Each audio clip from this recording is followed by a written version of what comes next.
In ancient Greece, there was a renowned inventor, architect, and craftsman named Daedalus. His name echoed through the land as a maker of marvels, but his greatest marvel was his son, Icarus.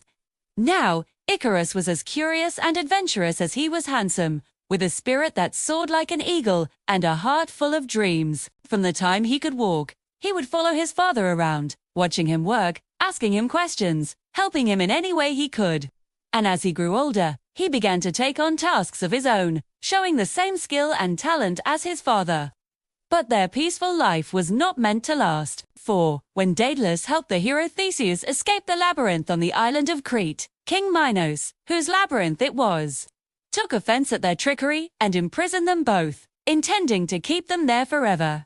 So Daedalus and Icarus found themselves in a desperate situation, trapped on the island with no hope of escape. Yet, Daedalus refused to give in to despair.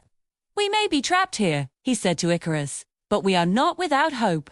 For there is one way out of this island, one way that has never been used." And with that, Daedalus set to work, spending day and night crafting a pair of wings, joining feathers with wax and string in such a way that they would create lift and allow the wearer to soar through the air. When he finished, he made a second pair, just as magnificent as the first. Then he turned to Icarus, his voice filled with pride. "My son, these wings are the key to our freedom, but you must be very careful when you use them. Fly neither too high nor too low. The sun may burn the wax of your wings, and the dampness of the sea may clog your feathers.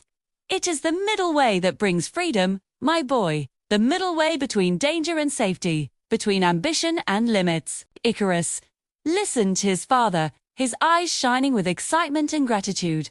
Then, with a final nod, Daedalus and Icarus did what they had come to the island to do. They leaped from a high tower, 1, 2, and began to soar above the island, their wings carrying them higher and higher. All who saw them were astonished, for it was a sight that had never been seen before. A man and his son flying through the air like birds, free as the wind. And as they flew, Icarus felt as if he were on top of the world. The sun warmed his face, the wind tousled his hair, and the earth seemed to stretch out before him, full of wonders and possibilities. For a moment, he forgot everything else, the danger, the escape, even his father. All that mattered was that he was flying, and he wanted to fly higher and faster, to touch the clouds and feel the lightning in his veins.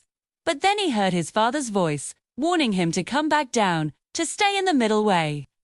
But Icarus was lost in the joy of flight, and he didn't listen. He ascended higher and higher, until the sun was right above him, its heat scorching his wings. At first, it was just a slight burning, but it quickly grew, melting the wax and tearing the feathers.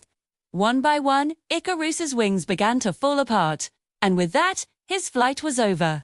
He tumbled through the air, falling until he hit the sea, and everything went black. Daedalus, seeing what had happened, turned back, his heart heavy with grief. He landed on the shore, his wings dripping with seawater, and looked around for someone to help, but there was no one there. He had escaped, but at what cost? His son was dead. And as the sun set over the horizon, Daedalus sat on the beach, mourning for his son, the boy who had dared to dream of flying too close to the sun. And from that day on, that spot in the sea was called the Icarian Sea, a reminder of the boy who had dared to reach for the sky and the father who had loved him.